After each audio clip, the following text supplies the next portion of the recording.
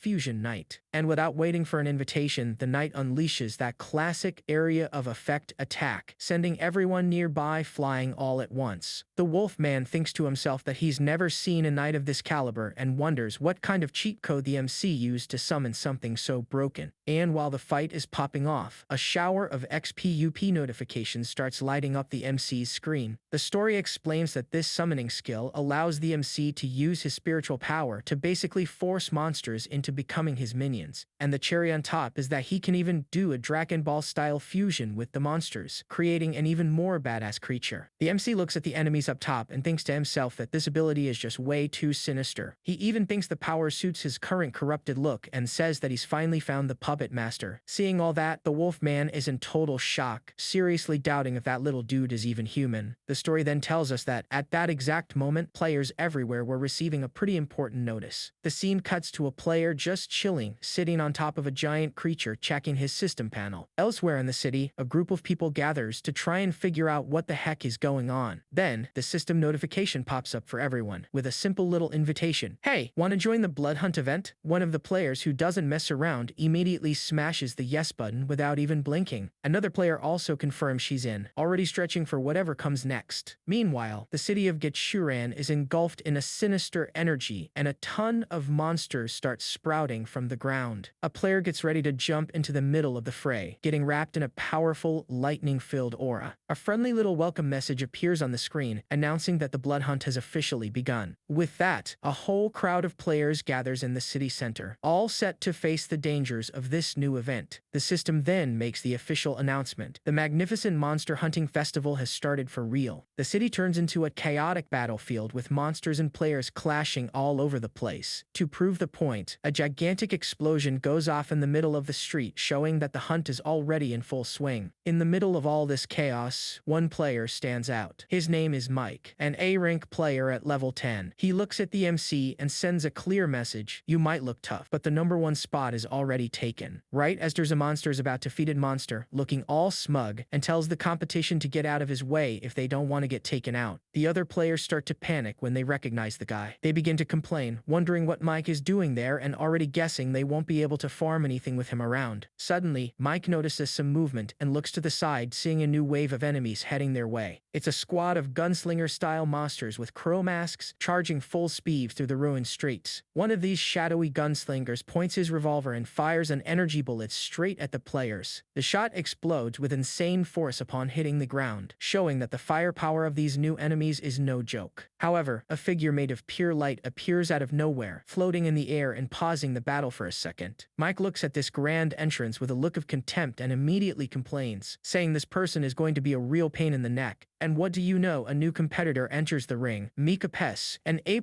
level holy emissary. She strolls right up and tells Mike he can forget about that #1 spot. The big guy gets ticked off by the girl's nerve and turns to face her, looking pissed. The two high-level players have a stare down in the middle of the street. Out of absolutely nowhere, a giant insect-like monster pops up behind Mika, calls her an annoying creature and tells her to get lost. The beast doesn't waste any time and attacks the girl with a flurry of blows, not even giving her a chance to breathe. Mike just watches the scene unfold and even lets out a compliment, admitting the girl isn't as weak as he thought. Despite the cheap shot, Mika stands her ground, holding her staff and protected by an energy barrier. High above, another player appears, floating inside a sphere of energy, looking super happy and saying he just leveled up. The newcomer introduces himself as Iria, an S-level master of genius and rank 15. He says he's still not used to his new strength and, with all the humility in the world, invites everyone to compete. While all of this drama is going down below, the MC is just watching the show from a front row seat on top of a building, surrounded by his power aura. The MC then decides to taunt the Wolfman and his goons, asking if they've already chickened out just by looking at him. The big wolf doesn't appreciate the taunt and lunges at the MC with everything he's got, shattering the ground with the force of his impact. The creature screams that, without Suzuko around, the MC is nothing, and that there's no reason to be afraid of him. Famous last words. With that sinister smile and revealing his multiple eyes, the MC challenges the monster to try his luck and come at him, if he has the guts. The Wolfman doesn't think twice and lets out a roar right in the MC's face, ready to turn him to dust. But the MC hits back just as hard, with a series of swift attacks that land square on the big wolf. The MC then uses his energy to create a kind of impact barrier, which sends the monster flying with incredible force. The werewolf is actually surprised to see that the attack didn't even tickle him, and he starts mocking, saying that in the end, the MC is just a weak little human. The MC, super chill, even offers a compliment, commenting that the monster's defense is quite impressive. Suddenly, the big wolf looks at his own hand and notices a weird energy surrounding him. He gets mad and asks what the heck the MC did. The MC calmly explains that it's spiritual corruption. He mentions that this ability already drove some of the Wolf's Knights completely completely insane,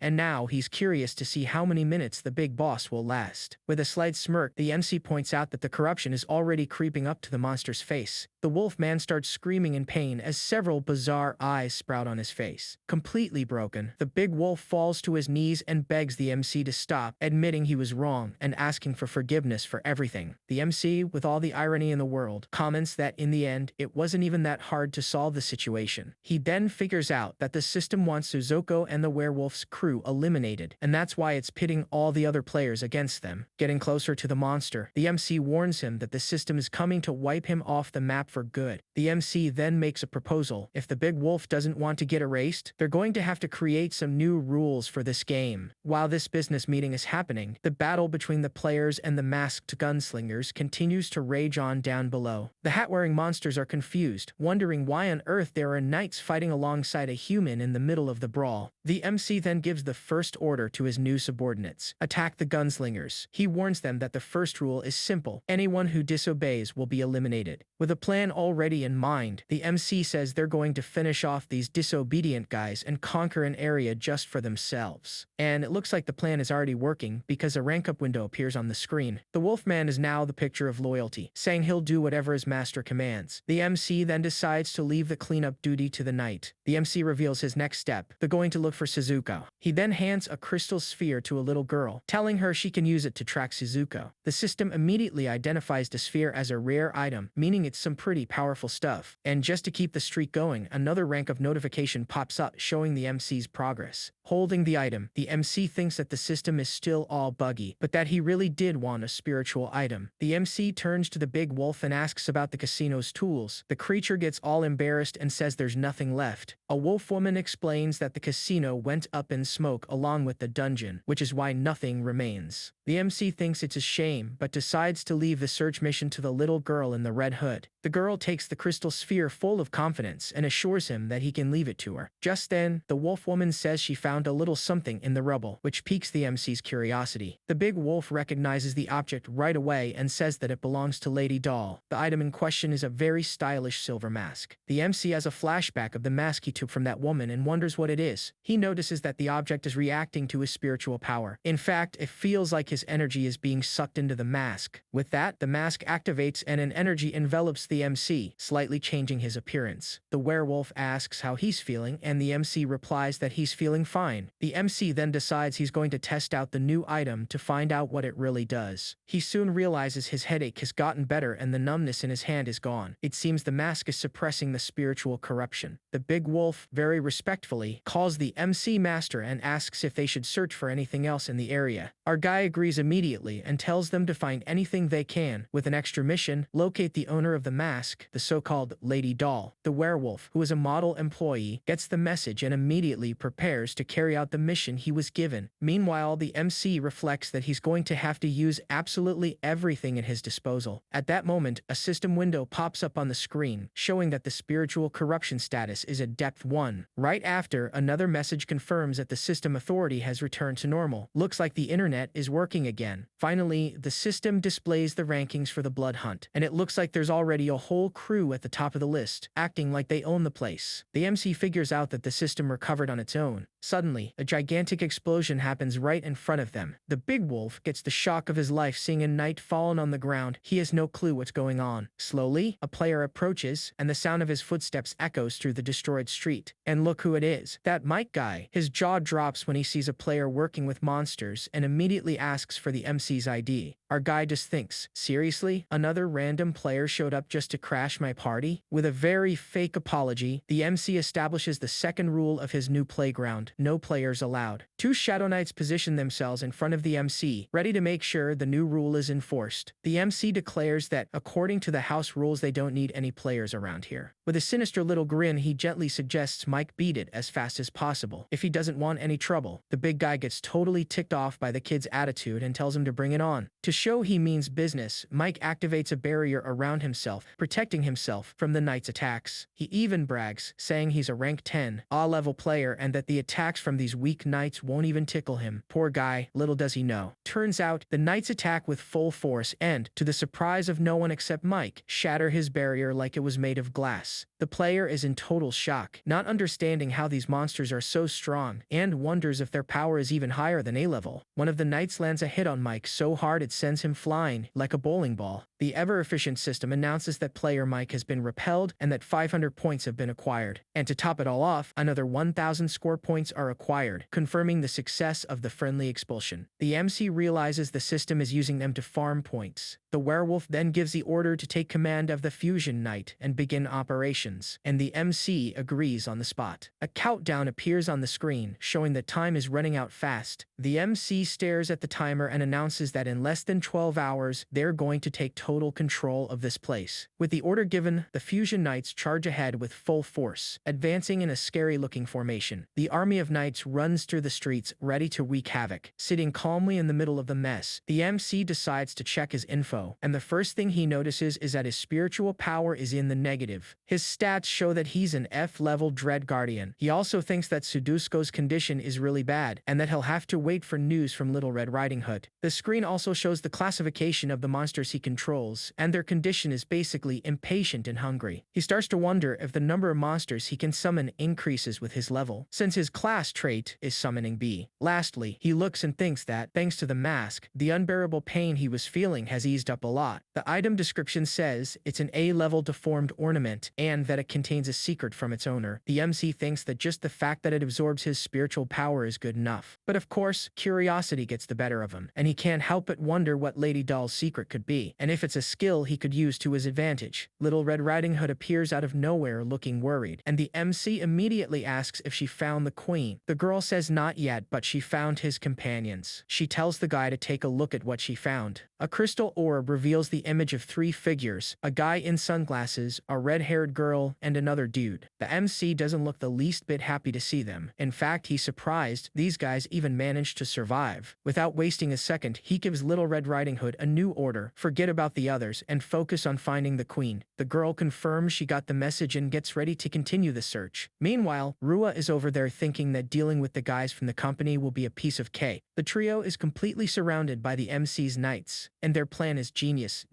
They're going to pretend to be captured so they can infiltrate the enemy base. The big idea is to simply take out the monster boss on the down low and take control of everything. The red-haired girl is super confident that as soon as the big boss gets taken out, the other monsters will turn into little angels and obey them. While the trio daydreams about their foolproof plan, we see someone approaching a hall. The MC walks down a corridor formed by his knights, who kneel in a gesture of respect. The guy in sunglasses is shocked to see the scene of all the knights bowing at the same time. With the mask on his face, the MC seems to be having the time of his life with this whole power and respect situation. He then turns to his new troops and greets everyone with a very sarcastic good afternoon. The trio is completely shocked when they realize who the monster boss is. With a little smile on his face, the guy says he has some business to discuss with the red-haired girl, and that he'd like a little chat with her in private. The 2 guys are left there, completely clueless. The one with glasses calls out for Hima Jin-san, while the other demands an explanation from the MC. Now alone, the red-haired girl gets straight to the point and asks what the guy wants to talk to her about. The MC, with a memory like an elephant, recalls that a while back she tried to get rid of him and Doll. He asks if she's also looking for Suzuko. The girl tries to play dumb. Putting on the mask, our guy reveals that he has a mysterious ability that allows him to see into the hearts of monsters. The redhead gets nervous and asks what the heck that has to do with her situation. The MC mocks her, saying she can pretend to be angry all she wants, but on the inside, she's super excited about all this. A dark aura surrounds the girl as she gets heated by the taunt. The guy explains the whole situation. She has the appearance of a human, but her soul is that of a monster. He gets closer to her, all intimidating, and warns that he's Suzuko's father now,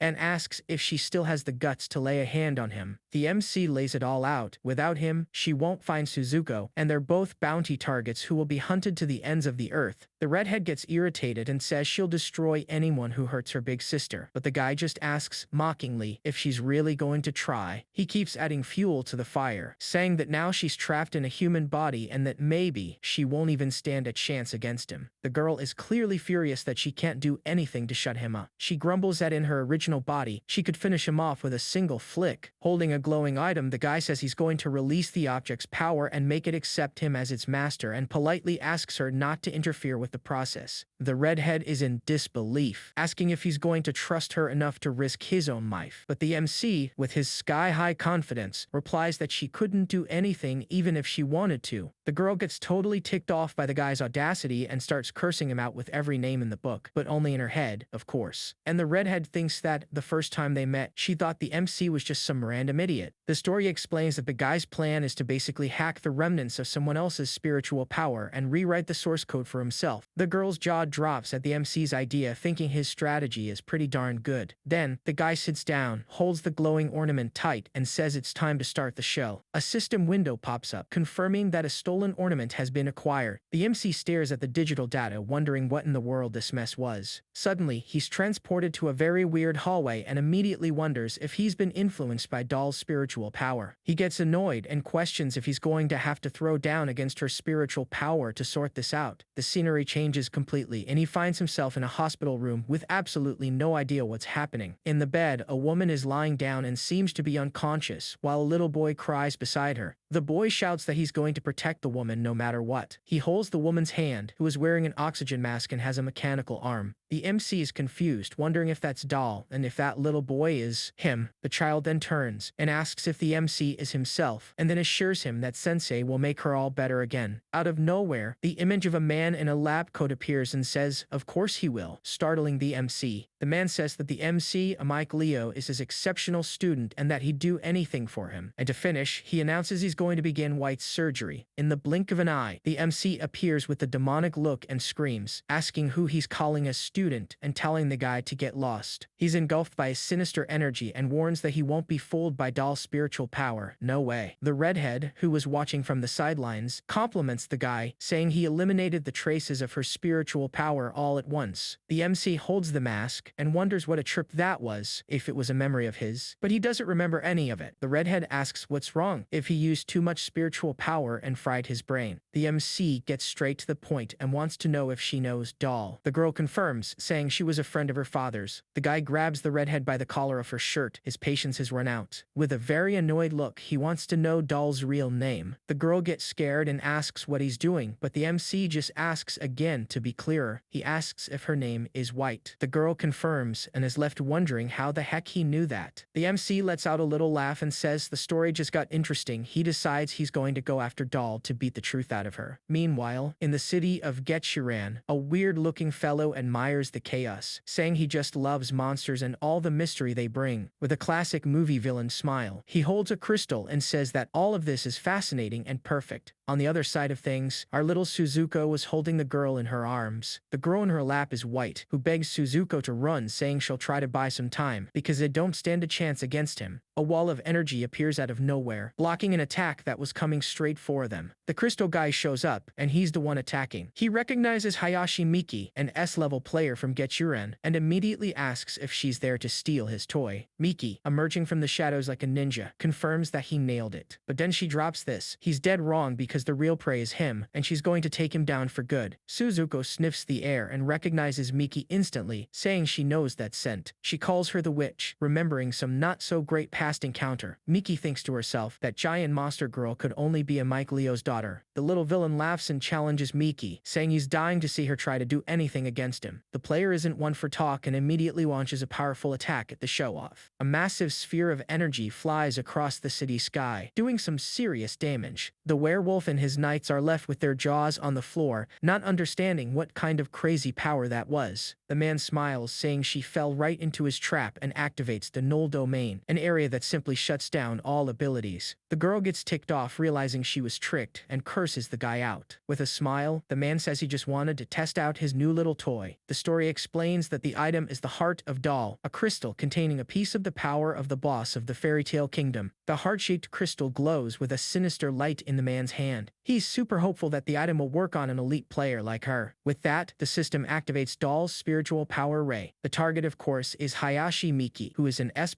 level jurist and rank 10. With her eyes glowing weirdly, the girl starts to be controlled, and the system confirms that 60% of the process was a success. Suzuko yells for him to let go of the witch and charges forward with everything she's got to try and help. The man warns that she's too late and gives a new order, telling his #1 puppet to take care of the monster for. Miki's eyes change color, showing that she's now completely under the guy's control. Using her origin magic, the player gets ready to attack the person she was defending just seconds ago, but Suzuko doesn't just stand there and uses her creation rebirth ability. Several green tentacles sprout from her body. White is pulled into those tentacles. Suzuko covers herself completely, transforming into some kind of bizarre cocoon. The man thinks he's the luckiest guy of the year for finding 2 such special targets at once, but he doesn't get why. Even with all this, he's still in 4th place on the ranking. The leaderboard shows that Keeper is in 1st place, which annoys the guy. He decides that as soon as he passes the 1st place player, he's getting the heck out of the dungeon, and orders Hayashi Miki to finish them off already. The control player obeys and prepares her magic circles to attack. Suddenly, Suzuko defends herself with the tentacles. The man is surprised to see the attack was blocked and immediately yells that he's not letting this go. He's completely clueless for a moment, trying to process what just happened. A new player has appeared out of nowhere and is facing him down, saying that he's here for Suzuko. With his eyes glowing, he warns that the guy will have to give her back and unleashes a spiritual shock. The attack hits the null domain dead on, shattering the barrier and freeing the player from the mind control. The psycho can't believe what he's seeing, wondering how a mere F-level player can have so much power. The MC floats in the air, surrounded by a powerful aura and several system windows. A powerful attack hits the MC dead on, but a streak of energy cuts through the smoke, showing that the fight is far from over. The MC reappears holding the player who's passed out. He managed to save her just in time. Surprised and happy, Suzuko yells, "Daddy!" Rui approaches and calls out to Suzuko, who gets confused and asks who she is. The giant girl wonders if this is another one of her dad's crazy friends. The girl decides to ignore it and says she'll help get those vines off her. Using her own energy, she starts to free Suzuko from the tentacles. Suddenly, Suzuko realizes that White's heart has been stolen. Desperate, she screams that her friend is going to be taken out if they don't do something. The redhead also notices that White's chest looks weird without the crystal that should be there. The MC gets worried. He can't let the woman get wiped because he still has a lot of questions for her. The other player mocks the MC, saying his update speed is faster. He wonders who the heck the MC is and how he still has power after all that. The null domain is activated again, creating a protective barrier. The guy smiles and says the next step is a hand-to-hand fight. But, unfortunately for him, several of the MC's clones appear and attack the barrier at the same time, shattering it. The man is shocked to see that the MC broke his domain with pure brute force, and he decides to use his staff. A powerful attack cracks the ground, showing that the staff is no joke. The MC uses his powers to analyze his opponent and finds out that he's Ilya, an S-level skilled master. The MC scoffs, saying he already knows a lot about him, and that he's also known as Mr. Item for the insane luck he has getting tools. Ilya gets thrown to the ground, but he gets back up and warns that the fight isn't over yet. The core starts blowing up, and the lunatic laughs, asking if the MC knew about this little ace up his sleeve. He reveals his self-destruct sequence, yelling that he's taking everyone straight to the afterlife with him. A henchman panics, warns that the guy isn't bluffing, and orders an immediate retreat. But our main guy, with his eyes glowing, just calmly asks, "Self-destruction, huh?" He steps up, smacks his hand right on the opponent's face, and unleashes this weird green energy. The explosion fizzles out, a level 10 spiritual corruption warning pops up, and the energy takes over the enemy's eyes. The MC, rocking a sinister aura, asks if he ever gave permission for that and demands an answer. The green energy bursts and completely vaporizes the lunatic, turning him into literal dust. The Lord hands an unconscious woman over to Wolf, who accepts the mission. Little Suzuko gets worried, but the MC shows off a purple crystal and says he got her heart. The Lord holds White, super relieved, unable to watch her fade away in his arms. He places the crystal on her chest, and the gem merges right into her body. Cracks start showing up on the blonde's face as the fusion kicks in. Suzuko hugs her daddy, says thanks, and asks for food, but he tells her he's got something to take care of first. He walks up to Rua, who assumes it's about Suzuko's transformation, and tells him it wasn't his fault. The MC shakes his head and asks her to watch over Suzuko for a little while. Green energy consumes him. Suzuko screams. Rua goes into shock, and the system chimes in. Spiritual corruption level 50. The Bloodhunt ranking shows Keeper in first place, and time runs out. The red energy over the city fades away, marking the end of the event. The notification confirms it not a single unique monster was taken down, making Keeper the official winner. The event wraps up, the system gathers the data, and a blue vortex pops up. Wolf notices the dungeon resetting and wonders if everything is going back to normal. The nights turn into digital blocks, signaling the end of the instance. White slowly breaks down into blue light particles too. Holding the blonde, Rua whispers White and Suzuko's names, showing that she actually knows them. She's surprised to realize that everyone there is connected somehow. Rua wonders if the MC has any connection to her papa. Two guys on the roof are watching the crew and sarcastically congratulate them on their dungeon run. They introduce themselves as opportunistic fishermen, just hanging around to scoop up the battle loot. A red magic circle fires off a heavy attack right at the group. Suzuko hands the mask back to the MC and asks if he's feeling better. A red blast deflects the attack, catching the fisherman totally off guard. The camera zooms in on this monstrous mouth opening wide, packed with fangs. It's Suzuko, now in full monster mode, roaring and telling the intruders to get out of the way. Rua is absolutely shocked, looking terrified as she calls out for her big sis. One fisherman freaks out, questioning how a monster is still around after the dungeon closed. A red lightning bolt crashes from the sky, blasting the ground. Suzuko shields the MC, complaining that her daddy got hurt and saying she'll handle the bad guys. A woman in white with glowing red eyes lets out a deafening screech. She orders her crew to attack, and they all raise their hands to cast a spell. A guy holding a golden staff tells his subordinates to keep attacking until the saint arrives. A massive barrage of light hits Suzuko, but she takes it head-on, roaring right back at them. The scene cuts to a brunette girl in bed, giving someone a very suggestive look. The guy, blushing super hard, just says yes. Amidst all the chaos, a guy points up at the sky and yells that the saint is here. The saint floats above the city, cheered on by the crowd who finally feels saved. With a smirk, she announces that everyone will forget everything, including her even being there. She raises a glowing hand, while her other hand, looking all red and demonic, peeks out from under her cloak. A guy in the crowd yawns, and suddenly, a mass slumber spreads through the area. The magic kicks in instantly, and everyone passes out under these golden circles. With the crowd knocked out, the saint turns to Suzuko's monster form and says it's her turn now. She shoots out a sphere of light that wraps around and traps the creature. The saint, whose name is Moran, announces the capture and orders some girl named Mika to get the civilians out of there. Mika just gives a nod to confirm the order. Moran stares at the golden sphere where Suzuko is still locked up. With a confident smirk, she says she's finally found her target. The scene shifts to a glowing eye opening up and a voice calling out for Leo. The reflection in the eye shows the silhouette of the person calling him. Our MC, Leo, wakes up lying on some grass. Out of nowhere, a blonde jumps on him, hugging him tight, super relieved he's okay. The MC, totally confused, pushes her away and asks who she is. The girl, sporting an eye patch, looks shocked and introduces herself as White. He gets real close, forehead to forehead, and asks if she's running a fever or just tired. He gives her some head pats and stands up. White, still on the ground, insists she's fine and apologizes for worrying him. The MC notes the name White, but finds it weird she knows his name if this is just a memory. He starts wondering if this scene is actually one of his own lost memories. The main guy tries to figure out why he transformed the blonde and why he calls the monster god Sensei, completely puzzled by his own past. Suzuko screams his name in total panic. Still on the grass, White asks why he's avoiding her if they're friends. The MC sits next to her with a smile and confirms they really are friends. He spots the prosthetics on her legs and realizes she can't walk. He gives her a piggyback ride so she won't get her clothes dirty, figuring it's a good way to gather some intel. Walking up the hill, he jokes about how heavy she is, but the blonde claps back saying she barely eats anything. White asks if they're besties and what he would do if she ever lost her memory. She answers her own question with total determination, saying she'd help him remember and ask Sensei for help. She promises that this Sensei guy is amazing and can do pretty much anything. Intrigued, the MC asks what kind of guy the Sensei really is. Just for mentioning the name, a shadowy figure with a glowing red eye pops up right behind DMC. The creature whispers in his ear, and the MC realizes the truth is super dangerous and his memory is totally corrupted. He gets a vision of the monster god and realizes this entity messes with everyone connected to it. Surrounded by shadowy figures with red eyes eyes, it hits him that this influence is affecting him too. The scene cuts to a futuristic lab, and a door slides open. A guy wearing an oxygen mask opens his eyes inside a pod filled with green gas, cursing the nightmare he just had. It's the MC locked up. He figures they must have captured Suzuko and assumes it's game over. The pod shatters, and he thinks his old self practically bit the dust right there. Now, he steps right through the smoke, catching the guards completely off guard. With glowing green eyes and a smirk, he declares he's just not the same guy anymore. He charges at the guards, who just freeze up in total shock. He lands a clean kick right to one guy's face, making him yell in pain. Then, he knocks out the second guard with a quick blast of green energy. After the knockout, the MC recognizes the uniforms from the Awakeners Cooperative. With eye marks popping up on his temple, he grumbles about how annoying this is and decides to make a run for it. Somewhere else, a woman reports on the city's damage, the capture of the unique monsters, the disappearance of Keeper, and the Saint showing up. One guy is stunned, and another explains that the Saint came specifically to check out one particular unique monster. The MC, now dressed and eavesdropping on everything, suspects they mean Suzuko and gets ticked off at Rua for dropping the ball. An alarm goes off in Zone 1. He realizes they've noticed his escape and knows he's gotta bounce. He senses this weird red energy and gets a hunch it might be Suzuko. He complains that thanks to the corruption, he can't even pull up the girl's info panel. An armed squad marches down the hallway. With a mocking smirk, the MC makes a crack about the guard's dedication and says he'll be checking out while they look for him. He turns the corner and vanishes, leaving the guards in the dust. In the elevator, he hits the button, thinking about Suzuko and ready to wreck the whole place if he has to. The doors close and an intense green aura wraps around him. He gets a vision of Suzuko locked up, figures she's become a lab rat, and wonders if Rua sold him out. He rules out betrayal, but his eyes glow and multiplies. He swears payback if they even touched a single hair on her head. He steps into the monster containment area. The containment sector is a ghost town, no guards, no monsters. Seeing how dead quiet it is, the MC worries that everyone might have been wiped out. The wave of spiritual power is gone, and he starts panicking, terrified that Suzuko vanished. Annoyed, he clicks his tongue as multiple eyes pop up all over his face. Glancing into a cell, he freezes when he spots Suzuko chilling with the Saint. The Saint is holding Suzuko's chin, looking all smug, and calls her by her name. The MC goes into shock and lets out a silent scream of pure horror. The woman offers Suzuko some food, and he completely loses it, thinking she's trying to lure the kid in. The little monster munches on the food without a second thought. Suzuko turns her head, notices the MC is there, and blurts out in surprise, "Daddy." Without even thinking, she runs straight to him. She gives him a huge hug, super hyped about the reunion. The MC steps back, totally bewildered, with a little girl clinging to him. Armed security guards storm into the hallway. They surround the MC, who's on the floor with Suzuko, and he instantly realizes he walked right into a trap. With an icy glare, he figures out this was all a setup. The Saint walks over, full of sarcasm, making a snarky comment about their little reunion. She actually praises his ability to charm an A-rank monster. With Suzuko still calling him daddy, the MC just claps back with pure sarcasm. Smiling, she invites him to tag along for a little chat. She turns her back, telling him he doesn't have a choice, but the MC totally questions that bossy attitude. The 5 Saints are humanity's ultimate weapon, chosen after the arrival of the Paradise Heaven. They protect the world from dungeons, and the MC connects the dots that they're hunting for the monster god. Inside a room with Suzuko right beside him, the MC stares down the Saint and asks what she wants. She kicks back in her armchair, tells him to quit staring, and suggests they have a talk. With a smile, she tells Suzuko to go eat in another room so she can talk to daddy. The little monster happily agrees and gets ready to head out. Before leaving, she opens this bizarre mouth on her stomach like she's about to say something. The MC watches, totally shell-shocked, as Suzuko blindly obeys the Saint. He glares at her suspiciously, trying to figure out exactly who he's dealing with. The Saint tells him again to stop looking at her like that, says she's not gonna eat him, and tells him to chill out. The mouth on Suzuko's belly spits out a mask, saying it belongs to daddy, leaving the MC super confused. She puts the mask on him, saying it's a perfect fit, and the MC just awkwardly agrees. The girl waves goodbye and heads into the next room. The Saint pops up behind the couch, compliments Suzuko, and asks why he transformed her. Holding his face, she accuses and teases him, totally testing his composure. She threatens to take him out without Suzuko even getting in the way, daring him to make a move. Ice cold, the MC orders her to back off. The Saint gives a sarcastic smile and asks what exactly he's gonna do if she doesn't. Wrapped in a green aura, he warns her that he's got his ways. The woman's hand starts getting corrupted by the green energy and she looks genuinely spooked. The main guy tells her to drop the act, pointing out that if she really wanted him gone, he'd already be history. The saint flicks a little burst of energy right at his mask, completely breaking his focus. She grabs him by the hair, demands he plays along, and calls him by his full name, Mike Leo, the Dreadkeeper. She points out that his spiritual corruption has gotten way worse, mentioning that using items to suppress it is a pretty interesting trick, but she warns him that this little trick isn't nearly enough to fully fix his condition. She offers to clear out the corruption. The MC is stunned by how much she knows and realizes just how dangerous these saints really are. Moran keeps going, spilling that he was found in the mountains and grew up in an orphanage. She mentions how he went rogue, ran away, and survived by slinging illegal apps since he never awakened a class. With 0 class skills, he ended up working as a dungeon guide for other awakeners. She wraps it up by saying he was being totally exploited and was heading straight for a tragic game over. Moran says that destiny is basically a constant mix of good and bad luck. The MC is honestly blown away by how spot on the saint is, which is exactly what you'd expect from someone on her level.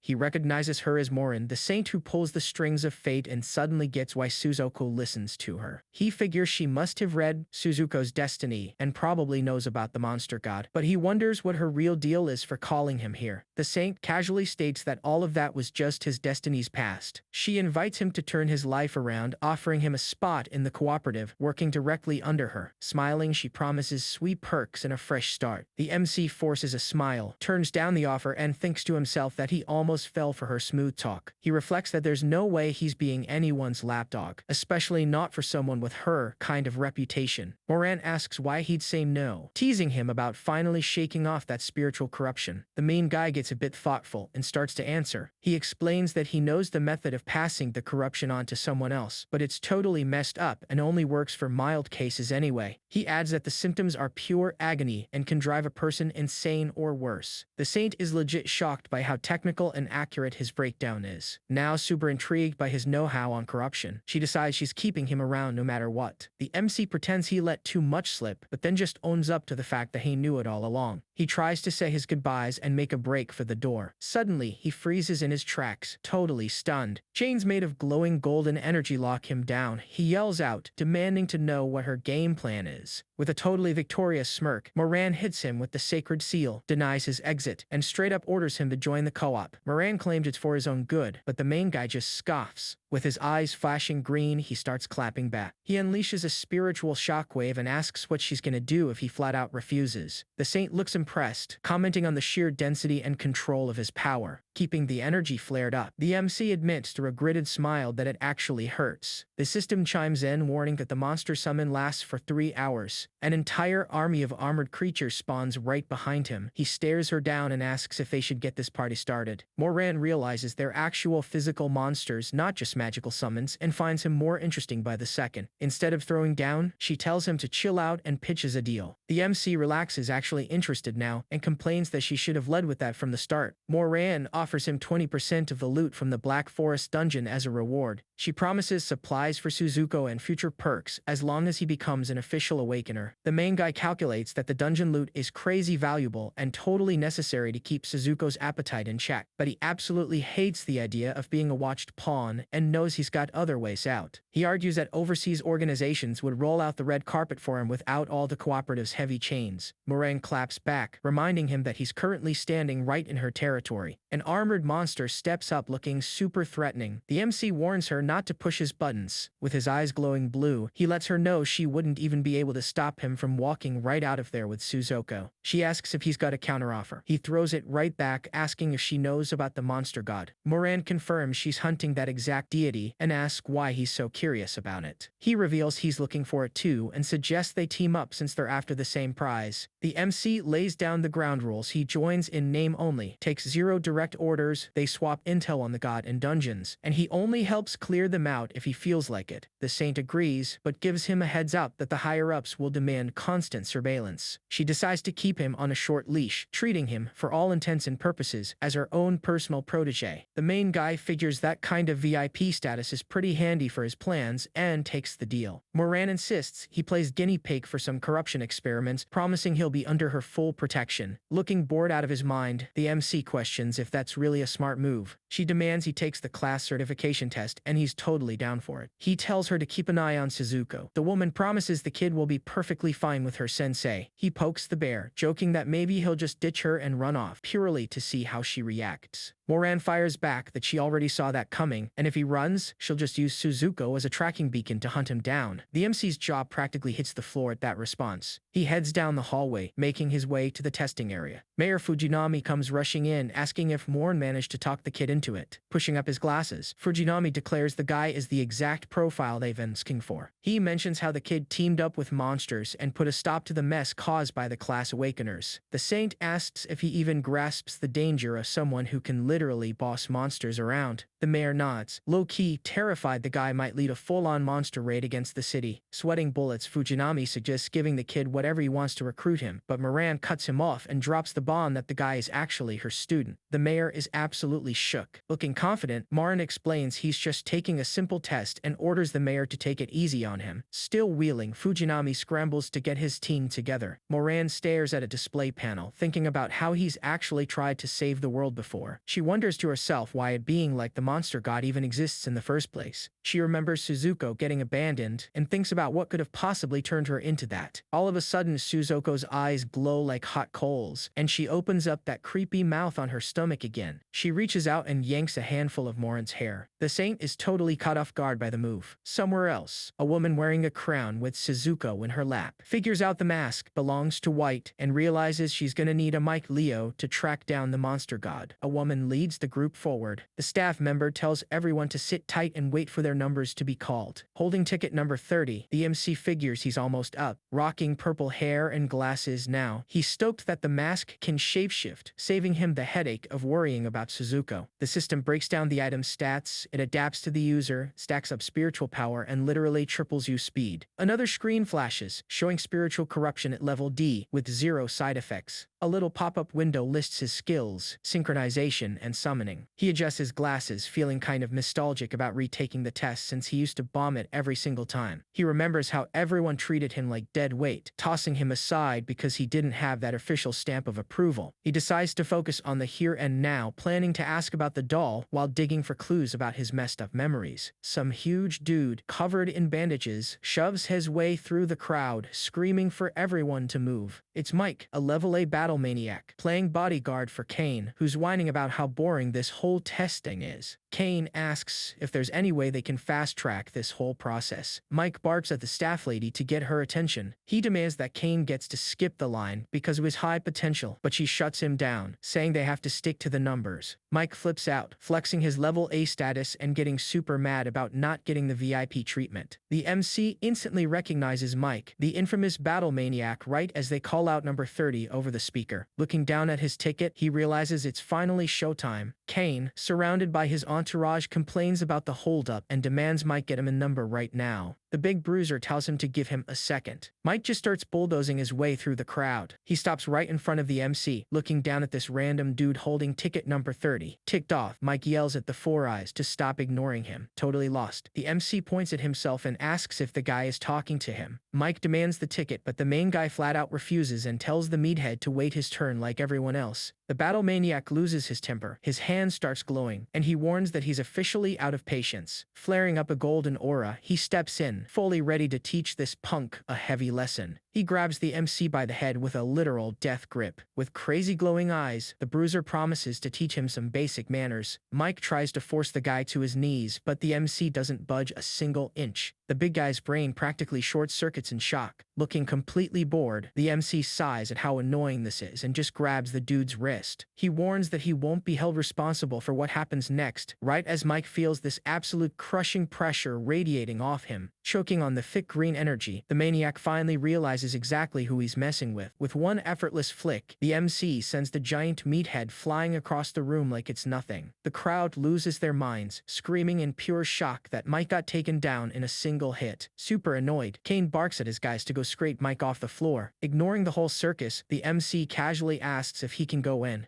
The staff lady, sweating profusely, just stammers out a yes. She stands there, mind blown, trying to process how a level awakener just went down in a single blow. She figures out real quick that this kid's skills are way out of Mike's league. The MC strolls into the testing room and watches another applicant standing on the platform. Getting in the zone, he shakes it off and gets ready for his turn. The test gives you official recognition, which is basically the golden ticket for raiding dungeons and handling big business. The cooperative hooks recognize talents up with an entire ladder for growth and easy promotions. Since everyone and their mom fakes their stats, this official stamp is the only real proof you've got the goods. Gearing up for the fourth calamity, the co-op is desperately hunting for folks with some seriously next-level skills. The guy on the platform starts his evaluation. The MC watches the whole thing go down, looking dead serious. Suddenly, the system spits out a fail, and the candidate is left standing there, totally stunned. The guy starts screaming that the machine has to be busted. Security drags him away, kicking and screaming while he keeps insisting he's a real class awakener. The MC pushes up his glasses, getting a flashback to his own past failures right until the voice calls out number 30. He decides to just get this over with and steps up to the platform. Up in the control room, Fujinami is glued to the monitors and spots him walking in. The mayor asks Jenna if there's any shady stuff tied to the kid's background check. She says nope and points out he literally has the golden stamp of approval straight from St. Moran. Looking smug, Fujinami orders them to dig deep and measure the keeper's true hidden potential. The test kicks off and this bright blue energy wraps right around the MC on the scanner. Out of nowhere, this insanely sinister energy flares up around him while the machine tries to crunch his numbers. Up in the booth, Fujinami practically yells when he sees the data graphs absolutely losing their minds on the screen. An operator shouts about a massive anomaly. The mayor, shocked, demands to know what the heck is happening. The MC realizes his spiritual power is leaking out, and a nasty green aura starts surrounding him. The system crashes completely trying to measure his unique class, and the green energy just explodes everywhere. Freaking out at this glitchy, overpowered display, Fujinami screams, asking what in the world is going on down there. A tech guy reads the screen and says he's a level F. The mayor loses it, calls absolute nonsense, and tells them to quit messing around. The staffer brings up the skill analysis, and Fujinami orders him to throw it on the big screen right now. The mayor instantly spots the similarities to Hayashi Miki, wild, untamable spiritual power and the insane ability to boss monsters around. The screen flashes the final verdict, unique class awakener, level F, with physical stats and spiritual power so far off the charts that measuring him is literally impossible. Fujinami asks what the hard cap is for monster summons on regular classes. Jenna mentions the undead sorcerer maxes out at about a dozen. She explains that basic monster summons only follow super simple commands, making them a total headache to control. She also rattles off the strict limits that summoners and beast tamers have to deal with. Plus, she points out that the growth rate for those creatures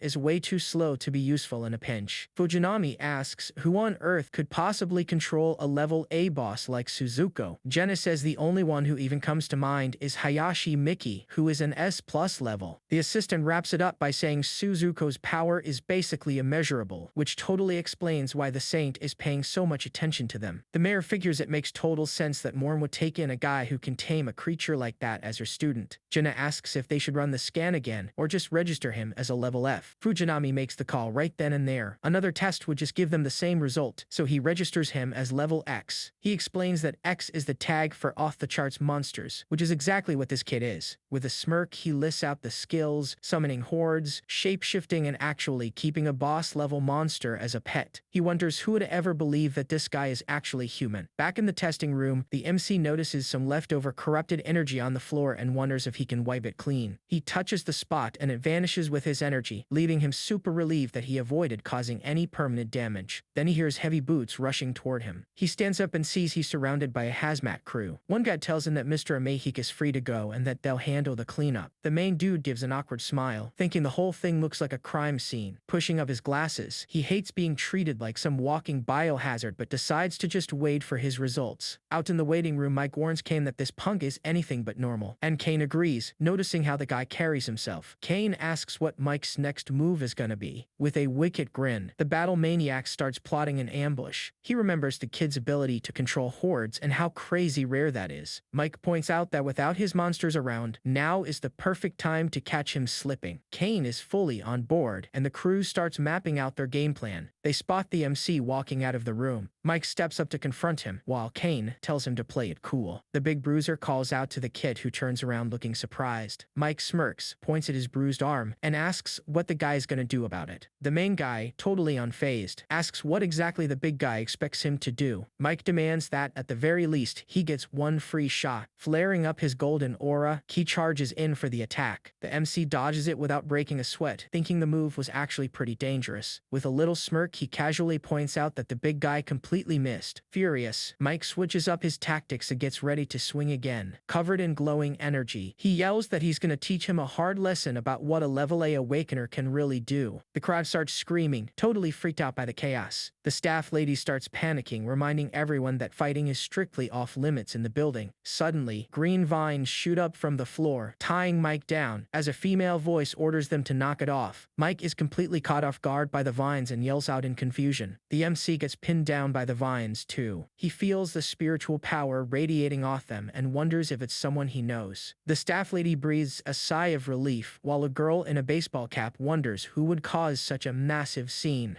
Hayashi Miki marches right up to them, her hand glowing, demanding to know what's going on. The crowd goes wild for her and immediately points fingers at the MC as the troublemaker. Miki's jaw drops when she realizes who it is. She yells, "Amake Leo," and asks what he's doing there, while he breaks free, calls her Big Sis Miki, and explains he's here for the test. Mike, still all tied up, is shocked that the punk actually knows Miki and decides it's best to back down. Miki asks if he's trying to join the cooperative, but he tells her he was basically drafted against his will. Totally lost, she asks who would even do something like that. One of Kane's goons offers to help him out, but he waves him off. Kane explains that with a superstar like Hayashi Miki crashing the party, pulling back is their only option. Mike keeps struggling, trying to rip his way out of the vines. Miki reminds him about the strict no fighting rule, and the giant bruiser apologizes on the spot. She tells the MC to hang back so they can catch up, but he asks if she literally just came here to play referee. Feeling super awkward, she facepalms and admits she completely forgot why she even came down there. Then it clicks, and she says she came looking for St. Moran's new student. The MC adjusts his glasses and tells her she found him, while secretly wondering what she wants this time. Miki is absolutely floored, and both Mike and Kane's crew can barely believe their ears. A lady shows up trailing a bunch of reporters and announces to the whole room that he is, in fact, Moran's protege. The press instantly swarms the guy, demanding to know his level and every other little detail. Bombarded with questions about his connection to Miki and why Moran picked him, the main dude is completely overwhelmed. The scene cuts to the wrecked city after the blood hunt event. A couple of guards are checking out the rubble when one of them spots something. They find a body and start guessing if a unique monster was the one who took him out. One guard leans in to get a better look at the body. He notices a necklace with a coin-shaped pendant. He just snatches it right off, brushing it off as some random piece of loot. His buddy calls him out for looting, but he ignores it, saying it's just a shiny coin. The system pops up explaining that the coin of destiny triggers its effect exactly 24 hours after its owner bites the dust. The coin vanishes right out of the guard's hand, leaving him wondering where the heck it went. The system announces the activation of the good luck effect, wiping out all penalties and bringing the guy back to life. Green particles start swirling around the body on the ground. The energy covers his face, and his eyes suddenly snap open, glowing brightly. The guy stands up, totally creeping out the guards, who start screaming in pure panic. The revived guy, wrapped in a blue aura, calls the guards a bunch of brainless NPCs and scolds them for trying to pick his pockets. With a super creepy smile, he pulls up his system menu and decides to hand out some punishment. A window pops up detailing the level A body dismemberment tool, a magic blade designed to slice and dice its target. He attacks in the blink of an eye, unleashing a flurry of golden slashes. The guards are totally taken out, with their heads popping clean off and floating in midair while they scream in sheer terror. The guy admires his shiny new power and decides he wants to test it out on the punk. Fuming, he remembers that the level F kid forced him to burn his resurrection coin and swears he's gonna get payback. The floating heads are literally begging him to put them back together. Somewhere else, a guy watches the news in total shock, seeing that Moran's student dropped Mike with just a single hit. The revived dude, now wearing a shadowy mask, gets absolutely enraged seeing the MC stealing all the spotlight. He finishes off the guards for good and walks away, promising to settle the score with the kid. The scene shifts over to the Black Owl Company headquarters. A subordinate walks up to deliver a report. He steps toward the door, visibly visibly sweating bullets. He walks in, politely asking his boss for permission to enter. The CEO, Inubashiri Hayato, is standing in a room full of bodies and tells Akutsu to make it quick, clearly annoyed by how long he's been using his power. Akutsu reports that the unique dungeon is wrapped up and, pulling up a picture of the MC, suggests the kid played them to become a Saints student. Hayato just laughs, finding it pretty amusing that this classless nobody climbed the ladder that fast. Akutsu spills that the kid also completely ghosted on the deal they made. He explains that the guy hasn't handed over a single piece of loot, all while a prisoner sneaks up behind Akutsu for a surprise attack. The boss just watches the whole thing go down cold as ice, impressed by the kid's guts. Akutsu asks what their next move is, completely clueless about the guy sneaking up on him. The prisoner lunges at him with a knife, catching him totally off guard. Filled with rage, the attacker grabs Akutsu by the neck, ready to finish him off. Akutsu gets lifted off the ground without a single second to react. A heavy red aura fills the room as the attacker squeezes his throat. Out of absolutely nowhere, invisible blades pierce the attacker, taking him out instantly. Hayato complains about having to do extra work, while Akutsu, totally mind-blown, asks if that was some kind of brand new power. The boss tells his subordinate not to get too hyped and orders him to bring the kid in by the end of the day, totally sick of the cooperative and ready to handle things himself. Wrapped in a dark, shadowy aura, he doubles down on the order. He tells him to pass on a message. If the kid doesn't show up, they're gonna leak the fact that he was controlling monsters inside the dungeon. Hayato explains that if word gets out that unique awakeners can stabilize themselves without taking lives, even a saint would drop him like a bad habit, and asks if Akutsu gets the picture. Akutsu, still terrified on the floor, promises he'll get it sorted out immediately. The boss is left standing alone among the bodies, watching the door click shut. He thinks to himself that if a Mike Leo doesn't know how to stabilize his own spirit, he'll just have to do it for him the hard way, by eliminating him. Back at the cooperative, Mickey tells the MC he should be super hyped about being a big shot now. The MC, completely stressed out, complains that he was totally scammed about all the drama that would come with it, while a mental image of Moran looms right behind him. Mickey pinches his cheeks, demanding to know why he ghosted her. He just whines that it actually hurts. She smiles, tells him to stop complaining and show some teeth, but since she's literally sitting on him, the main dude complains she's way too heavy. Absolutely furious, the girl asks him to repeat what he just said. Suzuko, watching this whole circus, gets super annoyed and calls Miki a witch. She yanks the girl, screaming at her to get off her daddy. Mickey sits next to him, cracking up at how awkward his interview was, but the MC just tells her to zip it. One of Suzuko's hands pops up, offering him something and asking if he wants a bite. The little monster holds up a sketchy-looking monster arm, suggesting he should chow down to get his energy back. The MC quickly passes. Miki thinks the little monster is actually being sweet, and he tells Suzuko she can just eat the whole thing herself. The little creature happily agrees, totally thrilled. The MC gets a quick flashback of White giving him the exact same smile. Miki asks if he's doing okay. Putting on a smile, he brushes it off, saying he just spaced out for a second. The system pulls up his prize from the Blood Hunter event, a mystery box. The MC calculates his odds of pulling level A to S items or some rare crafting materials. He figures it's totally worth a shot, but low-key complains about his terrible luck. He remembers telling the wolf to scavenge for loot, but he hasn't gotten a single thing back. He recalls Aria's defeat and starts wondering what happened to that guy's staff. He asks Suzuko if she grabbed anything from the big doggy. He quickly corrects her, not a dog, a wolf. The little creature explains that the wolf handed all the loot over to Daddy's redhead friend to keep safe. The MC gets totally ticked off that he got robbed, and Miki asks who this mystery woman is. He tells her it's the dragon tamer Rua from the Black Owl Company. Super indignant, Miki asks why he's even calling her a friend. Suzuko immediately backs her up, confirming that Rua is definitely a witch. The main guy asks if Suzuko found anything else besides the mask. With a mischievous little grin, she licks her lips and says she found the other White. She opens her mouth wide to pull something out. She spits out the body of a little blonde doll wearing a crown, saying this is what she found. Miki gets a little spooked. The MC calmly explains that this is actually her real body. The girl is totally amazed and asks where on earth he found a drop like that. The MC gets a quick flashback of White holding his hand. He explains that he found it in the dungeon as a clue and gives Suzuko some props for a job well done. The little creature cheers, absolutely glowing from the praise. Miki gets a call from Jenna letting her know they have a visitor, and she gives the green light to let them in. She gives the MC a heads up that he's got company. A hologram of Akutsu pops up, demanding that he heads over to the Black Owl Company to sort out their deal. Akutsu threatens to spill all his secrets if he doesn't show, leaving the MC actually surprised impressed by the sheer audacity. Mickey asks what this deal is all about. He brushes it off as just a simple loot trade. She asks if he's actually going. He says he doesn't really have a choice, guessing that Inubashiri just wants to throw his weight around and threaten him. With a sneaky smirk, thinking that running into Rua might actually play out in his favor, he calls Suzuko over to go out and play. She happily agrees, super excited. The scene cuts to a massive corporate building right around sunset. A sleek, black sports car pulls up right out front. The MC steps out and heads straight for the building. Miki and Jenna pop out of nowhere, completely surprising him. He asks what they're doing there, but Miki just straight up ignores the question. He remembers Moran telling Miki to keep an eye on him so he wouldn't end up biting the dust. Miki had answered with a super confident smile, saying, "Leave it to me." Jenna explains that the saint personally ordered them to act as his bodyguards and promises they won't get in the way, having even changed into stealthier outfits for the mission. He thinks the whole tag team dynamic between Moran and Miki is a bit weird, but he just rolls with it and decides to head inside. Miki asks where Suzuko is. The MC just smiles and says she's right there with them. Inside the building, a security guard walks up to the meeting room to grab the boss. On the screen, Okutsu gives them a heads up that the kid just walked in with some woman. Inubashiri, chilling in his chair, gives the okay to let them in. The boss thanks him for showing up, but Okutsu cuts him off, looking super curious. The lackey points right at Miki and demands to know who the heck she is. She gets completely flustered, barely able to string a sentence together. The main dude steps in with a smile and smooths things over, claiming she's his personal secretary. Inubashiri comments on the sweet perks of being a sane student and then cuts right to the chase. He wants the loot. Dripping with sarcasm, the MC claims there's gotta be some kind of huge misunderstanding. He says he already handed everything over and innocently asks if the boss didn't get the memo. The guard, Tokura, gets ticked off and barks at him to show the boss some respect. Inubashiri shuts him up just by coldly saying his name. With a super dark look, the boss tells Tokura to back off. The guard quickly apologizes, literally sweating bullets. Tokura thinks to himself how crazy it is seeing this kid as the saint's star pupil, considering he was looking down on him just a little while ago. He realizes that if the boss and this kid throw down, he's definitely going to be the first one to get wrecked. Inubashiri leans forward and warns the MC not to get too cocky. The MC drops him a little hint. Rua was with him inside the Blood Hunt dungeon. The boss looks intrigued. The MC confirms he's talking about the lady from the Geno Commando unit. The main guy claims Rua ran off with all the loot, and he just figured she was acting on the boss's orders. Inubashiri barks at Okutsu to get this sorted out right now. The subordinate punches in the call. Rua is shown sitting all by herself in some bar. She picks up the holographic call and casually greets Okutsu. Okutsu drills her about the missing loot from Amaiki. Rua instantly panics, yelling that she has zero clue what he's talking about and doesn't even know that name. Miki asks if that's the girl. The MC confirms it, and Suzuko chimes in, saying that the lady promised she'd hold on to the items for daddy. Inubashiri pressures Rua. If she truly doesn't know anything, he's gonna deal with the kid himself. Rua answers, playing it totally cool, saying she has no idea who this random awakener even is. She tells him it's not worth the headache and that taking the kid out would be a terrible look for the company's PR. The boss thinks it over for a second and actually agrees. Inubashiri stands up and asks to have a one-on-one chat with the MC. He agrees. Miki watches him, clearly a little worried. He totally reassures her, telling her not to sweat it. Suzuko pops up, reminding everyone that she's right there keeping him company. Once they're alone, the MC asks what this is all about. The boss tells him he already knows the drill. Inubashiri wants to know exactly what his deal with Rua is, pointing out that she just straight up tried to cover for him. The main guy suggests he just go ahead and ask her himself. The boss tells him to drop the smart aleck act and reminds him about their little arrangement. Wrapped in a glowing red aura, Inubashiri reveals that he's a special class, Awakener 2. The MC doesn't even flinch and sarcastically says he's shaking in his boots. He acknowledges the situation, still keeping that super confident look in his eye. He pulls out a tiny vial and offers the boss exactly what he's looking for, promising it'll grant spiritual stabilization without anyone having to bite the dust. He slides the little bottle across the table and tells the guy to enjoy the ride. Inubashiri is actually surprised he gave it up that easily. The MC calls it a little token of good faith, but the boss immediately asks what's inside. The MC plays it totally coy and keeps the ingredients a complete mystery. In his head, he knows it's actually ultra-pure crystals from monsters that Suzuko fully digested, which work perfectly to stabilize special classes. Inubashiri stands up and starts walking slowly toward him. With a super dark expression and glowing red eyes, he leans over the table and demands to know the price. The boss grabs him right by the collar. The MC answers calmly, pitching a full-on business deal. He explains that if the stuff hit the black market, pocket, other special awakeners would literally fight to the end for a single drop. He lays out his two options: hand the formula over to the cooperative for free, or find a private buyer he can actually trust. Inubashiri argues that the stuff is totally unapproved and needs to be tested first. The MC, shelling in his chair, just tells him to go ahead and take a sip. The boss realizes this kid seriously has zero fear, but he decides to test his luck anyway. He officially takes the deal. He downs the whole vial in one shot. A massive, explosive red aura erupts, completely swallowing the entire room. The MC watches, actually pretty impressed. The energy flare is so intense that the whole building starts shaking violently. The sheer force of the blast rips the office door right off its hinges, totally scaring the life out of Miki and the rest of the crew. Miki goes into full panic mode, screaming the MC's name. Akutsu, totally lost, gets freaked out when he sees Miki suddenly get wrapped in this glowing green aura. He's blown away by her insane spiritual power and starts second-guessing exactly who she is. He finally recognizes the girl hiding behind the dark shades. Akutsu clocks her as the absolute superstar. Hayashi Miki, right as she unleashes her creation rebirth skill. Green vines snatch up Akutsu and the security guard, who instantly start begging her to let them go. She frantically scans the room, looking everywhere for the MC. A voice cuts through the smoke, asking if she really is Miki. Inubashiri steps out, claiming she's way too late and that he already took care of the kid. Miki, her eyes blazing bright green, screams furiously, demanding to know what he just did to him. Floating mid-air wrapped in her aura, she warns him that he's gonna pay for this. The boss is honestly impressed by her raw power. The MC calls out to her, telling her to chill out and promising that he's perfectly fine. With Suzuko's spirit hanging out right behind him, he explains that the boss was just letting loose to test out his newfound power. Miki spins around, totally surprised, and double-checks to make sure he's actually in one piece. Inubashiri asks how she knows so much about his abilities, suspecting she did some heavy digging on him beforehand. The main dude steps in, suggesting they all just sit down and talk things out in the spirit of mutual understanding. The boss notices that all the nasty side effects of his class are totally gone and immediately demands the recipe for the juice. The MC changes the subject entirely and insists on locking him in as his exclusive business partner instead. In his head, he's totally sweating, worried that the boss might actually pass out if he finds out the stuff is basically Suzuko's digested leftovers. Akutsu and the rest of the crew rush in, super worried about their boss. Inubashiri tells them to relax and officially shakes on the deal. The MC flashes a highly satisfied smile in return. The boss pitches a 70-30 split, with the MC walking away with the lion's share. They seal the whole deal with a firm handshake. The main guy says he's really looking forward to doing business together. After the MC heads out, Akutsu makes a comment about the guy. The boss asks if he wants to know the real reason why he took the deal. He tosses the empty little vial over to Akutsu. He explains that the stuff perfectly stabilizes unique classes, letting them go all out and use their abilities without any backlash. Akutsu starts celebrating, but Inubashiri cuts him off, warning that it's way too early to pop the champagne. The boss stares down at his own hand, realizing that this power isn't 100% his just yet. Akutsu gets paranoid that the MC rigged the whole thing and suggests they play it safe. Inubashiri shuts down any idea of capturing the kid and orders his guy to never underestimate him. He reminds him that the only reason the saint showed up in their city was because of that unique monster, and now this kid is her personal student. He admits he only unleashed his power on purpose to see what the kid was really made of. With his eyes gleaming, Inubashiri reveals that he actually felt something strange during that little test. He felt this massively overwhelming force covering him and connecting the dots with the intel on the fairy realm. He figures out that the kid is hauling around a monster with absolutely insane power. On top of that, he's dead sure that having Hayashi Miki tag along was a calculated move by the saint, proving this kid is an even bigger anomaly than he is. Akutsu finally grasps just how heavy the situation is and how ridiculously overpowered the kid's abilities are. The boss points out that since the kid knows deep dungeon secrets and is actively looking for sponsors outside the co-op, he's just way too valuable of an investment to pass up right now. Akutsu nods along, super hyped about this new master plan. The scene flashes back a few hours to the Class Awakeners Club, where they warn Mike that since the kid is the saint's protege, they absolutely cannot afford to make any careless moves against him. The guy in the white suit suggests hiring some top-tier Awakeners, stating that right now they basically stand zero chance. Mike, deep in thought, declares that the punk is definitely hiding a massive secret of mystery that even a saint would go to any extreme to uncover. Our MC finds this deal with Mickey pretty weird but decides to stick to the plan. At that moment, the girl with glasses asks about Suzuko, and he points out she's right there. Meanwhile, in another room, two goons stand guard next to the guy they call boss. Akatsu, one of the henchmen, announces the MC arrived and brought a woman as a bonus. Disregarding the weirdness, the boss orders them to bring both inside. He thanks them for dropping by but immediately wants to know who the +1 is. Asking point blank, he demands to know the mysterious beauty next to our guy. Super awkward. Mickey steps back while the MC adjusts his glasses. Smirking a bit, he explains she's just his beautiful secretary. To the boss, that's the luxury of being a Saint's student, and he immediately demands the loot. Chill as can be, our MC asks if there's been some misunderstanding. The delivery was already done, and he fakes being shocked the boss didn't know. And then Takura, that mid-hothead, loses his temper, telling him to back off. With all the calm in the world, the boss simply calls out Takura's name. An impatient aura drops from the boss, so he tells Takura to shut up, and the guy just backs down. Shaking in the corner, Takura freezes up, realizing if the boss actually likes our MC, he's done for. Then he remembers the MC's old master, leaving him even more terrified. The boss slams the table, warning the MC not to get cocky. Playing games, our guy bluffs that Rua was on the last raid with him. Caught off guard, the boss looks up and repeats Rua's name. He then details that she's the fiery captain of the Black Owl Squad. Apparently the tamer ran off with the loot meant for the big guys. Without wasting time, the boss calls Akutsu, who's already prepped to act. Tapping on a tablet, Akutsu says he's giving her a call. So Rua shows up looking super chill, drinking at some bar. This wild girl answers the radio saying hi to Akutsu. With zero shame, he mentions wanting to talk about the stolen items. But Rua pops up on screen panicking, yelling she has no clue about any of that. Our MC smiles at Suzuko, who promised to hold on to the gear for daddy. Glued to the screen, the boss threatens to collect this debt straight from the MC. Through the video, Rua blurts out that the MC is just some random dude. Plus, she warns that getting rid of him would look super bad for business. The boss listens and actually ends up agreeing with her. Shortly after, he stands up and asks for a private chat with our guy. He agrees right away, though Miki stays on high alert behind his back. Relaxed as ever, he turns to Miki and tells her everything is under control. Miki takes a deep breath, remembering Suzuko is there to protect them. In private, the MC asks what's up, but the boss cuts him off. Getting straight to the point, he wants to know why Rua tried covering for him. Casually, the MC tells him to go ask her directly. Pissed off, the boss tells him to drop the jokes and brings up a detail. And that's where it gets crazy. The guy unleashes massive pressure and reveals his class. Without breaking a sweat, the MC gives a mocking smile, saying he's shaking in his boots. But then he sighs, claiming he'll be dead serious now. Pulling a vial from his pocket, he shows the cure to the boss's madness. He slides the flask across the table, calling it a little gift. Stunned by how easy that was, the boss demands to know what it's made of. Using a bit of power, the MC floats the glass, saying it's a state secret. Actually, it's a crystal purified by Suzuko, the ultimate lifesaver for rare classes. At that, the boss gets out of his chair and steps right up to the MC. Leaning in real close looking mad, he demands to know the price. He tries to bully our guy for answers, yet the MC just asks if they're making a deal. The MC warns that if word gets out, special classes will fight over this stuff. Because of that, he either gives it to the co-op for free or finds a reliable partner. Suspicious, the boss states he needs to test it before agreeing to anything. Realizing the MC isn't scared at all, he decides to risk it. Ultimately, he chooses to trust the guy's word. Hesitant, he takes just a tiny drop of the sample. After trying it, some wild energy explodes right out of the boss's body. Even the MC drops his jaw at the heavy pressure in the room. It's so much power that the whole building starts shaking like an earthquake. Out in the hall, the walls blow up right in front of the whole crew. Frantic Mickey panics and screams out for the MC. Meanwhile, the goons freak out seeing her radiate this crushing aura. Akatsu quickly recognizes that power spike and almost falls backwards. Tense, Akatsu realizes he let his guard down since nobody there believed who she actually was. That was Hayashi Miki, the city's superstar, showing off her real OP power. Channeling energy roots, she easily bodies all the guards while they yell for help. Amidst the rubble, Miki frantically searches everywhere for our guy. Piercing through the smoke, the boss's voice echoes, recognizing the famous Miki. The boss steps out perfectly fine from the blast, telling her she's way too late. Furious, Miki loses it, thinking she just lost the MC. She floats up ready to throw down, while the boss just finds her strength funny. And no one saw that coming. The MC's voice chimes in, telling her to chill because he's alive. Walking next to Suzuko, the MC explains the boss just wanted to test his strength. Still on edge, Miki asks if he's really in one piece. The boss gets rattled by all this info, asking if they were spying on him. Without missing a beat, our guy changes the subject, saying it's just to smooth out the deal. Staring at the empty vial, the boss admits the madness is gone and demands the recipe. Our MC tells him to forget the recipe and invites him to team up instead. Inside his head, he laughs, knowing the boss would throw up if he knew the crystal's truth. Suddenly, the panicked guards rush the room trying to check on the boss. Hushing everyone, he calmly tells the MC they have a deal. The MC flashes that wide smile and agrees on the spot. To seal it, the boss offers a 70% cut of the profits to our guy. Done. They shake hands and the bag is officially secured. They both share that look of knowing they're gonna be filthy rich. Later on, while enjoying the view, Akatsu goes to confront the boss. The big guy already senses his doubt, asking if Akatsu wants to know the reason for the deal. Tossing another flask into Akatsu's hand, he tells him to check out the product. That miracle liquid halts the madness and gives him a massive awakening. Hyped up, Akatsu celebrates but gets swiftly shut down by the boss. Chuckling slightly, he reminds him that this power isn't 100% tamed yet. Worried, Akatsu warns him that the MC is slick and shouldn't be trusted right away. The boss wonders if they should have tortured the guy but figures that'd be a fatal mistake. After all, there's a rumor floating around that our MC is a student of the city's St. Nuke. Testing the truth, the boss admits he exploded with energy on purpose, and just like that, the answer to that test came right back at him. A brutal force wrapped around the room, proving the MC commands a cracked monster, Suzuko. On top of that, Secretary Miki is probably the babysitter sent by the saint. Then, Akatsu finally gets that our MC has a seriously OP trump card. The boss adds that, beyond the secrets, the MC wants some heavy-hitter allies for the future. Not missing a beat, Akatsu agrees with all of it. Hours earlier at a club, some guy warns Mike not to mess around with a saint student. He warns that their only shot is hiring elite hunters or they'll get completely wrecked. But Mike fires back that the MC is hiding a wildly valuable secret. Hearing this, some crazy dude starts laughing out loud, startling the two guys next to him. Confused, Mike stands up right away and asks who's mocking him. Screaming at the top of his lungs, Mike tells everyone not to test his patience. Right there next to them, Kane is cracking up at the situation. Not thinking twice, Mike smashes Kane's table with a massive punch. Leaking heavy pressure, Mike glares at Kane, demanding to know what's so funny. Instantly, the goons surround the area, calling him a party crasher. Mike tells him to get lost real quick, except the cocky guy just smiles, asking if Mike already forgot his face. Taking a closer look, it finally clicks for Mike. Completely shocked, the suit guy wonders if it's really who he thinks it is. Everyone steps up, but Mike tries holding his crew back, telling them to chill. For Kane, this whole thing is peak entertainment. And then the henchmen rush at him, going all out. A rare rank A cutting item spawns right in his hand. With a simple wave of his hand, the weapon goes to work. Man, right then several invisible blades fly straight at the guards. Mike watches the whole scene, unable to believe his own eyes. The suit also freezes in place, trying to process the damage. Seeing his guys on the ground yelling, Mike panics and asks what kind of spell that was. Kane just smirks and tells him to relax, saying it was just a little scratch. Clueless, the suit demands to know what an elite hunter is doing there. Straight to the point, Kane mentions he's highly interested in the plan against the MC. Since both want the MC taken down, he suggests a solid alliance. They quickly recognize the legend Kane, the rank S lucky guy. Finally understanding his fame, loving the idea, the suit immediately invites him to iron out the details. Meanwhile, our MC and Miki are speeding down the highway in a fancy car. On the way, he takes the chance to ask what her actual hunter rank is. She casually drops that the guild stamped her as rank S, putting massive hype on her back. Hearing that status, the MC's jaw hits the floor, but then he figures it makes sense given the damage she did, whether from the card or the core. He even considers copying the formula, except without the right card, it'd end badly. Right on cue, Miki announces they've arrived, and the MC nods, looking a bit tense. The stop is at the Black Owl HQ, and she asks who the heck he's trying to find there. Looking dead serious, our guy says he's gonna collect a debt from someone super annoying. His secretary quickly tells him to ask for backup if things go south, but he casually declines. The vibe at the bar is buzzing while Rua downs a full glass of booze. Some guy next to her praises her tolerance, asking if she can handle the heat. Laughing it off, Rua claims she's just warming up and orders another round. Finally, the MC spots her, confirming she's the target. Feeling his stare, she stops drinking and turns around looking suspicious. And what do you know? The MC leans on the counter, saying it's been a while. Heavy on the sarcasm, he flashes a smile and says he missed her so much. His squad pulls up right behind him, and the MC asks if the feeling is mutual. She hits him with a blunt, "Yarf right," and cuts to the chase, asking what he wants. At that, the lackey beside her gets defensive, stepping up to the MC asking what's the deal. He quickly warns that she's taken, and they'll have to go through him first. Out of patience, Rua chokes her own partner and tells him to stay out of it. Minutes later, the whole crew is sitting at a table eating cake with a super happy Suzuko. Chewing casually, Rua mocks the theft accusation and tells him to prove it. That shatters his argument, making the MC freeze in anger with nothing to say. Curious, Miki whispers in his ear to find out how he knows the famous tamer. Almost in perfect sync, both think of the exact same word. Rivals, trading sharp glares. They agree on their bad blood while Suzuko destroys her cake. Sweating bullets, Miki asks them to chill, noticing they match well even when fighting. Full of sass, Rua crosses her arms, asking what he's gonna do if she doesn't hand it back. Clearly, the MC realizes the peaceful chat ends right there. So he turns to Suzuko, pointing out there's a mean auntie at the table. Suzuko nods instantly, pointing her finger and calling her a witch. That makes Rua lose it, slamming the table and screaming, "Who are you calling a witch?" The outsiders just stand there looking dumb, clueless on how to break up this childish fight. Trying to fix things, the MC tells Rua to lower her voice and relax, but the chat gets cut short when a delivery guy with a broken arm shows up looking for him. Turning around suspicious, the MC confirms his name and asks what's the catch. Smiling awkwardly, the guy spots his target and says he's making a requested delivery. In a flash, heavy pressure floods the room, proving he's no delivery boy. And this is where it gets good. Multiple deadly tentacles tear through the floor straight for the MC. With the tentacles rushing him, the MC freezes in surprise and doesn't seem to react. The rest of the table jumps back in pure shock from the ambush. Seconds later, an explosion blows the entire place sky high. Right through the blast, up on the second floor, the camera focuses on a guy in a white shirt. It was Tokura, looking thrilled with the chaos, saying the delivery guy is going to collect the cash. Smirking, he watches it unfold and mentions the guards will handle the cleanup. In his head, capturing the sane student means rivers of cash and pure luxury. But down below, the MC keeps his eyes closed, dangling from the tentacles. The goon shakes the MC in the air, laughing, mocking him, and calling the saint's legend a fairy tale. Cracking up, he thinks he just pulled off the easiest job of his life and jumps to the second floor. Silently, the rest of the squad closes the net through the dust. You can hear the heavy footsteps moving in to finish the job in the rubble. The henchmen get closer, their arms twisting into thick roots. Except playtime ends when savage vines rick to the ground right at them. In one swift strike, the plants grab and hoist the monsters mid-air. Up above, Takura instantly drops his smile, completely lost. He freezes up seeing his freaks get scooped up like a bunch of rabbits. Miki shows off her magic defenses, questioning if those things are even human anymore. Coughing through the smoke, Rua realizes both the MC and Suzuko vanish. Quick on the draw, Miki preps her shields for the worst. Rua freaks out, blaming her, but she says the kid reaped what he sowed. Standing firm, Miki tells Rua to focus on the actual enemy here. Rua's lackey cuts the argument, warning that the boy already got taken by the hostiles. Clicking her tongue in anger, she realizes how hard she messed up the security. Meanwhile, Rua screams out of her mind at the humiliation of her prey disappearing. Giving them a heads up, the subordinate warns that the show is just starting. Dozens of henchmen sprint toward them ready to attack. Wasting no time, the goons charge and going all out. Super calm, Miki just casually blocks one of their blades. Focusing her power, she lines up a counterattack. Charging her strength, she drops a shockwave that sends several of the monsters flying. Prepping another strike, she stares down the remaining enemies. In the blink of an eye, a clean hit wipes everyone right out of there. Watching in shock, Rua admits that's true rank S level power. Miki quickly orders Rua to go after the boy, while she handles the rest of the horde. Grumbling a bit, she ends up agreeing to go. Looking at the guys on the floor, she sighs, already tired of the mess. Then she facepalms and thinks, how can the situation get any worse? But seeing the backup roll in, she realizes the worst is already here. Down in the parking lot, the kidnappers figure out their next move. The other partner tells them to confirm the identities fast before bailing. Knocked out in the MC's lap, Suzuko dreams about her dad and whispers about dinner. Our MC just asks her to stay quiet for now. Cutting the chatter, Takura steps up taking charge, telling them to wake up. Full of swagger, he boasts that a magic barrier is locking them both in. The MC notices it's not the boss, asking if the guy changed his mind. Laughing at the setup, Takura reveals he ditched the company. He quickly notes that the company would never have freaky monsters as henchmen. Direct as always, the MC asks if this whole kidnapping is about cash, but the villain ignores the question, noticing company just arrived. Showing up is the big guy Mike, taking over the spot with his crew. A massive grin takes over the bird's face. Radiating pure muscle, he stares down the MC to collect payback for a punch. Our guy recognizes him and gets a bit spooked by Mike's skill. Chuckling, Mike mentions they want to force the MC into controlling the monsters. Even tied up, the MC asks what their big master plan is for that. Yet Mike claps back, saying the MC has no choice in the matter. Mike soon notices the magic barrier can even tank high rank damage. Focusing raw strength, he promises this beating is gonna hurt a lot. Without a second thought, he charges to crush his opponent. And wouldn't you know, Suzuko awakens her protective rage right then. A colossal explosion of power swallows Mike with zero warning. The whole area shakes from the heavy impact of the hit. That force launches Mike into the wall like a rag doll. Spitting blood, he tries to process what kind of truck just ran him over. Laid out, the big guy curses, completely clueless about Suzuko's power. Furious, she screams for nobody to lay a finger on her dad. Our MC smiles proudly and praises her attitude. Showing zero mercy, he unleashes Suzuko to stomp everyone out. Answering the call, she steps up ready for a massacre. Desperate, Mike begs for backup on the radio, warning them about a cracked monster. From far away, Keen hears the plea and feels that pressure in the air. He smirks, feeling like he's gonna solve two problems at once. Meanwhile, Rua freezes up, feeling a power clash worthy of a local boss. She's certain it's Suzuko's energy, but can't pinpoint the exact direction. Out of nowhere, Kane dropped from the sky, cracking the asphalt. Rua watches the scene, swearing she's seen that guy's face before. Pulling out all her strength, she summons her shadow dragon right away. The monstrous beast appears and gets ordered to tail the man quietly. No stalling, they both sprint to keep up with the chase up close. Back to the chaos, Suzuko reveals her ever-growing form. The MC flexes, mocking that Mike's henchmen are just way too weak. Right in front of them, a giant Suzuko tosses the goons around like trash. Triggered by the teasing, Mike curses the MC, calling him a damn brat. He leaps at our guy, fully ready to crush him. Mid-air, he completely freezes after seeing something wild. The MC's expression flips, declaring that the small talk ends now. Suddenly, a brutal and visible slash hums, tearing through the wind. It was Kane, popping up from the dust. Confident, Kane gears up for a fight with a smirk on his face. Our MC spots his presence alongside Suzuko, who looks surprised. Looking more eager to jump the MC, Kane walks up, saying he won't survive this so easily. Overflowing with power, he crowns himself the greatest savior of all time. At the same time, two monstrous goons rush the MC and Suzuko, while more gather around Kane, who orders them to focus down Suzuko. With things getting super tense, the MC figures out Kane has a special gift. To make it worse, the system warns that his monster summon went into cooldown. Trying a sneak attack, Mike charges from above using the MC's distraction. Mike's punch kicks up a massive cloud of dust, but our guy blocks the hit with pure ease using a sword made of straight magic. Transformed and pissed, the MC commands Suzuko to counterattack with full force. Completely enraged, Suzuko blasts Mike with everything, guarding our MC. Flanking them, Kane sends his allies to strike back. Out of patience, Suzuko charges forward, telling the intruder to shut up. Right then, a swift strike cuts the air, heading straight for her. Kane pools his strength and tells the MC to brace for impact. His fully concentrated power starts swirling around his hand, and no one saw that coming. A violent blast of light hits giant Suzuko dead on. The MC watches in shock, completely caught off guard by that level of power. Screaming in a panic, he tells Suzuko to get out of the blast zone, but lowering his guard costume, and Mike buries his head straight into the concrete. He disrespects our guy, claiming he's useless without the pet. Frantic, Suzuko calls out for her master through the chaos. Her terrifying roar echoes through the warehouse, showing pure aggression. Blind with rage, she runs right over Keen, throwing him super hard away from her. With a clear path, Mike pins the MC to the floor, demanding his secret. And just like that, everything changed. The MC's system lights up with a red warning, unlocking a powerful summon. The MC's eyes glow an intense green shade, his strength spiking aggressively. Our guy crushes Mike's arm, making him scream in agony, feeling it burn with bizarre magic. On the other side, the henchmen swarm heavily towards Suzuko. Everyone rushes in together, thinking numbers will make a difference. Except Suzuko roars again, blasting everyone far away from the kid. Transformed, the MC stands up, and his power pressure forces the goons to back off. A lethal smirk follows his walk. Dripping with power, he marches confidently at the group of pawns who just dropped before his might. Lethal, he starts taking down every goon in his path, while the system panel shows the spell charge went up. Glowing auras pop up out of nowhere, pushing the summon count through the roof. Our MC focuses all his power into one of the spheres. Pooling a massive glowing power in his hands, he corners Kane, who drops to the floor. With zero mercy, the MC asks if his rival can bounce back after getting swallowed alive. The system panel pops up again, bringing the freaky fused monster bee straight to the field. And that's where it gets crazy. A giant one-eyed tentacle beast bursts right out of the power gathered in the MC's hands. Instantly, those tentacles snatch Kane up while he screams in absolute despair. That beast moves in to swallow Kane whole, while Suzuko and the guards just watch it happen. happen. Drifting away, Kane's leftover magic starts slowly vanishing into thin air. After finishing the guy off, our MC senses someone and peeks over his shoulder. Runa just shrugs, claiming their mission right there is over thanks to the mess. Wondering about backup, our guy asks if her duo brought more people into the clash. She shoots that down fast, warning that Miki stayed outside, wiping the floor with the goons. From deep in the back, a creepy laugh echoes through the warehouse, spooking everyone inside. A mysterious shadow starts taking shape right in the middle of some heavy smoke. Dropping into a defensive stance behind the MC, Suzuko readies up while he realizes they got pulled into a mental world. But then a woman with massive horns shows up surrounded by monsters, introducing herself as Helmina and claiming the doll belongs to their crew. Completely stunned, our guy wonders if even more trouble is about to drop.